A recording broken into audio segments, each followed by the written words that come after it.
Nous allons donc parler aujourd'hui de la maladie de Kawasaki.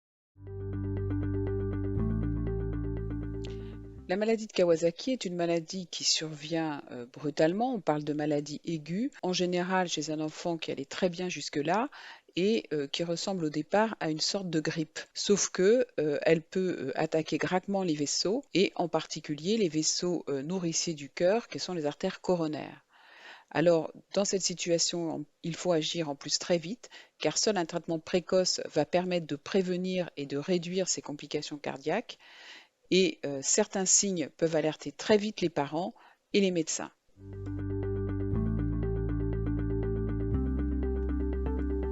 Les signes de la maladie de Kawasaki sont avant tout des signes généraux qui sont très importants.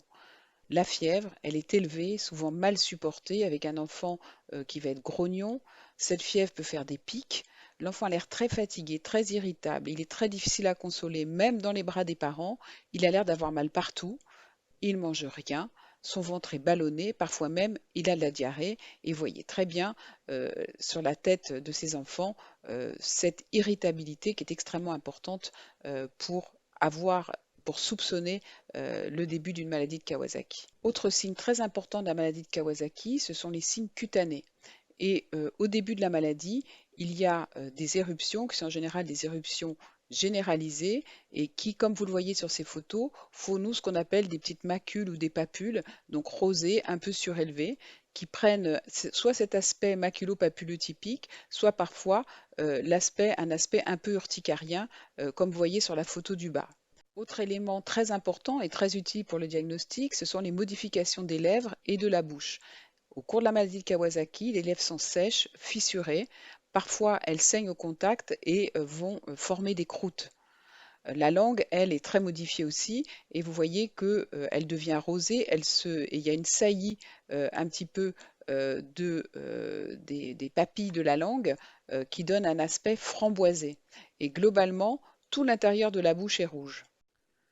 En ce qui concerne les autres modifications, vous voyez que les yeux sont rouges. Alors on parle beaucoup de conjonctivite, mais ce n'est pas une conjonctivite à proprement parler. Il n'y a pas de sécrétion, il n'y a pas de pus dans l'œil. Et les cils ne sont pas collés, les yeux ne grattent pas non plus. Et il y a un aspect assez caractéristique, c'est que ça touche surtout la partie externe de la conjonctive et vous avez un cercle blanc autour de la pupille, donc qui est respecté. Il y a également des ganglions et l'aspect le plus typique, c'est ce gros gonflement que vous avez au niveau cervical qui est lié à la présence de ganglions de grande taille. Souvent, il n'y en a qu'un seul et qui peut en imposer pour une infection ORL et ça peut être un piège diagnostique. Alors, il existe également des modifications au niveau des extrémités, c'est-à-dire des mains et des pieds. Au tout début de la maladie, il y a essentiellement un gonflement de la face dorsale des mains et des pieds. Et il y a également une rougeur au niveau palmoplantaire qui n'est pas visible ici. Et après quelques jours, il y a une desquamation. Vous voyez des petits lambeaux de peau très fins au niveau des extrémités et qui sont très utiles pour poser le diagnostic a posteriori. Les fluctuations cardiaques de la maladie de Kawasaki sont extrêmement importantes et dominent le pronostic. Elles consistent essentiellement en une atteinte des artères coronaires, qui sont les artères nourricières du cœur. Et ces artères, sous l'effet de l'inflammation, vont se dilater, former ce qu'on appelle des anévrismes.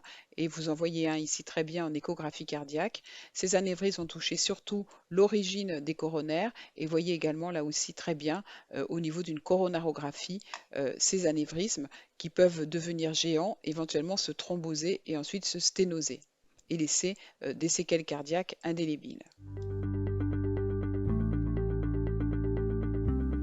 La maladie de Kawasaki a une épidémiologie particulière. Elle va surtout toucher les enfants de moins de 5 ans, avec un pic entre l'âge de 6 mois et l'âge de 2 ans.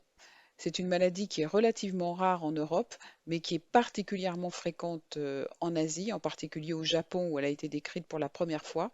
Elle va toucher un peu plus les garçons que les filles. Et vous voyez qu'elle est beaucoup plus rare après l'âge de 5 ans. Alors, il est difficile de savoir pourquoi certaines populations sont plus à risque. On se penche sur éventuellement une cause environnementale, un environnement particulier, la présence de levures, le climat, voire les vents ont été mis en cause, mais jusqu'ici rien n'a été démontré. Des études à large échelle, des études génétiques, ont montré l'association de la maladie de Kawasaki à plusieurs gènes qui contrôlent l'immunité, mais il n'y a pas une cause unique et probablement l'étiologie est quand même plutôt plurifactorielle avec une forte participation génétique. Les patients les plus à risque de complications cardiaques sont essentiellement les patients les plus jeunes de moins de 2 ans, les patients d'origine asiatique et les sujets de sexe masculin. Une des particularités de la maladie de Kawasaki, c'est les difficultés à faire un diagnostic rapide.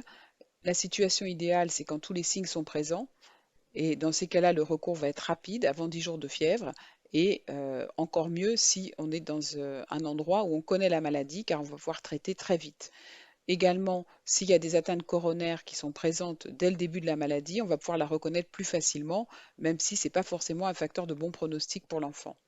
Les situations les plus délicates sont celles où les signes sont incomplets ou absents, et ça arrive malheureusement fréquemment chez les enfants les plus jeunes. Quand on est devant des signes trompeurs, qui vont faire penser plutôt à une méningite ou un adénoflegmon ou à un tableau digestif, ou encore quand l'évolution est rapidement gravissime, c'est heureusement rare, mais c'est en général, on se retrouve devant un tableau d'insuffisance cardiaque du fait d'une myocardite qui va amener directement l'enfant en réanimation.